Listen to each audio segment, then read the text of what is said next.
अल्लाह ताला ने जिन्हें अम्बिया कहते हैं, नबी कहते हैं, और अल्लाह ने तबलीग दीन की ये ज़िम्मेदारी अम्बिया के सर रखी और अम्बिया ही लोगों तक दीन इस्लाम की दावत व तबलीग करते रहे। हर दौर में नबी आए, अल्लाह ताला ने कमो बेश 1,24,000 नबी दुनिया में भेजे। सब ने अपने अपने एतबार से तबलीग की, लोग दीन इस्लाम की तरफ आए और बड़ी मेहनत और जाफिशानी के साथ अम्बिया ने दीन लोगों तक पहुँचाया। जब पहुँचाया तो दो तरह के लोग इस दुनिया में मौजूद हुए, एक वो जिन्होंने इस दावत को नकार दिया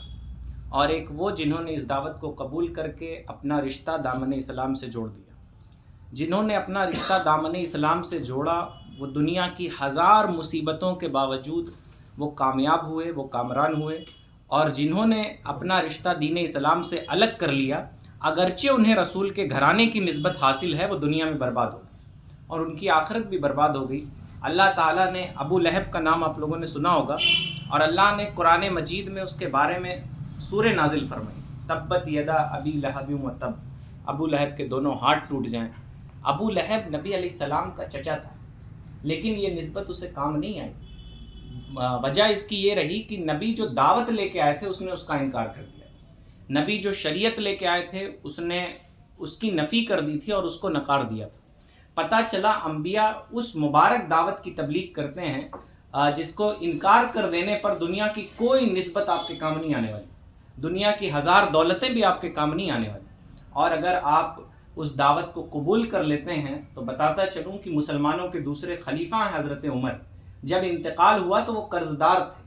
उसके बावजूद उनकी शान ऐसी है कि वो बिल यकीन जन्नती हैं, क्योंकि वो अशरे मुबशरा में से, यानी उन ख़ास 10 सहाबा में से हैं जिन्हें दुनिया में ही अल्लाह ने जन्नत की बशारत दे दी।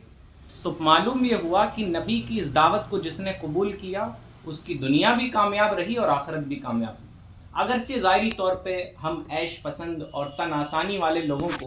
ऐसा लगता है कि दीन इस्लाम पे अमल करना मुश्किल है, फजर के वक्त अपना बिस्तर छोड़ना मुश्किल है, हमें ऐसा लगता है 5 वक्त मस्जिदों में जाना, नमाज़ें पढ़ना जाड़े का मौसम में मज़ीद मुश्किल है, और उसके बाद दीन इस्लाम पे अमल करना, मजहबी तौर तरीके पे ज़िंदगियाँ गुजारना, ये सब हमें बहुत मुश्किल लगता है। लेकिन हम ज़माने में इज़्ज़तें उसी की जाती है जो इस मुश्किल मराहिल से गुज़रते हैं।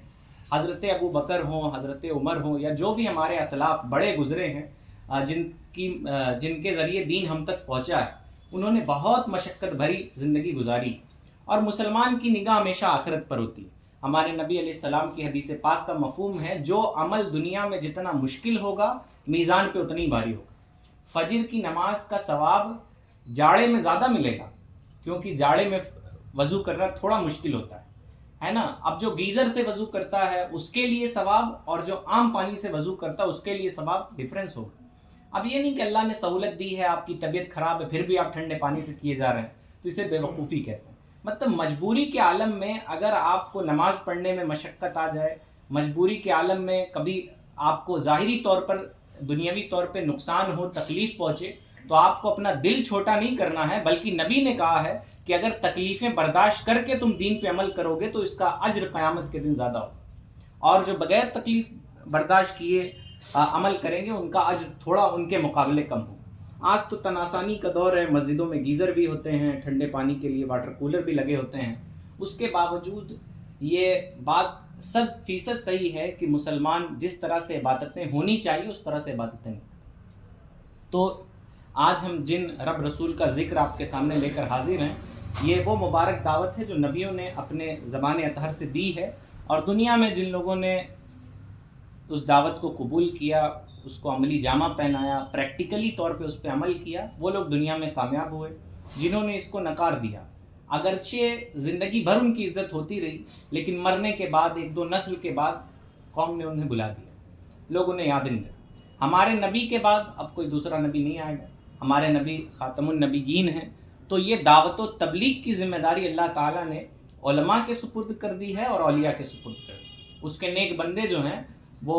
एक दूसरे को दीन की तरफ बुलाते हैं, और अल्लाह ताला ने तो उम्मत के बारे में कहा है कि तुम बेहतरीन उम्मत हो इसलिए कि तुम लोगों को भलाइयों का हुक्म देते हो और बुराइयों से रोकते हो। तो ये जो दावत है दीन इस्लाम की, ये बहुत अहम है। इसको नकार देना दुनिया में भी रुसवाई का सबब है और आखिरत में भी रुसवाई का सबब है। तो हमें बड़ी हसासियत के साथ بہت سینسٹیو ہو کے اپنے دین کی باتیں سننی چاہیے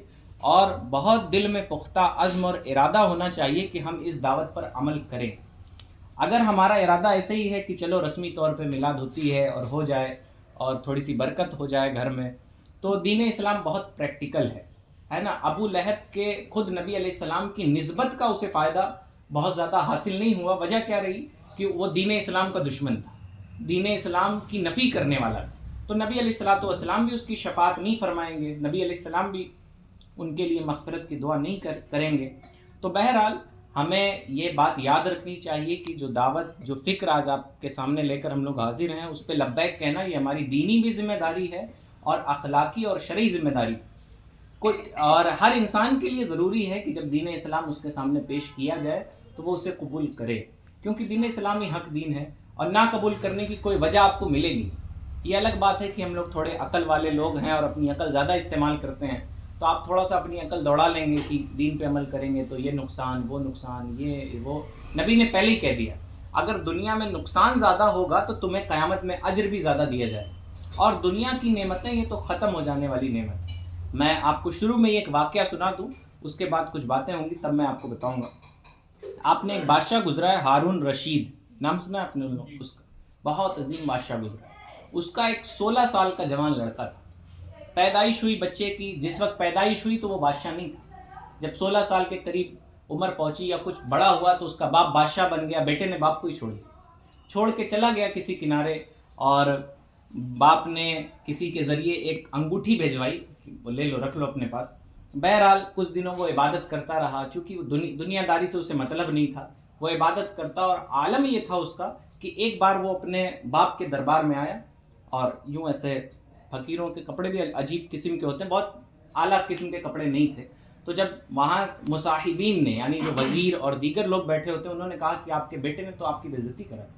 آپ کو رسوا کر دیا، تو ہارون رشید نے بھی کہا کہ بیٹے تم نے مجھے رسوا کر دیا ہے، وجہ کیا ہے کہ تم ایسا لباس پہن کے آئے ہو، بادشاہ کے بیٹے ہو اور تم ایسا لباس پہن کے آئے ہو۔ بہرحال اس نے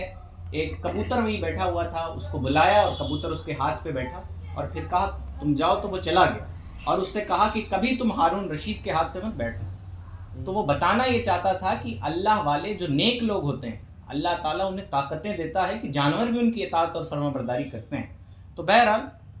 اس کے بعد اس نے کہا اے میرے والد آج کے بعد میں آپ کو رسوا نہیں کروں گا، یعنی میں آپ کے دربار میں کبھی آؤں گا نہیں۔ وہ چلا گیا۔ اس کا معمول یہ تھا کہ وہ ہفتے میں ایک دن مزدوری کرتا تھا اور بصرہ میں رہتا تھا، ہفتے میں ایک دن مزدوری کرتا تھا، وہ دن تھا سنڈے کا، شنبہ کا دن۔ تو ایک ابو عامر نام کا شخص تھا جو گیا اپنے دیوار کی مرمت کرانے کے لیے، اور اس نے تلاش شروع کی، تو ہوا یوں، اس سے بھیج دیجیے ایک بار درود پاک پڑھ لیں آپ۔ اللہم صلی علی سیدنا مولانا محمد وآلہ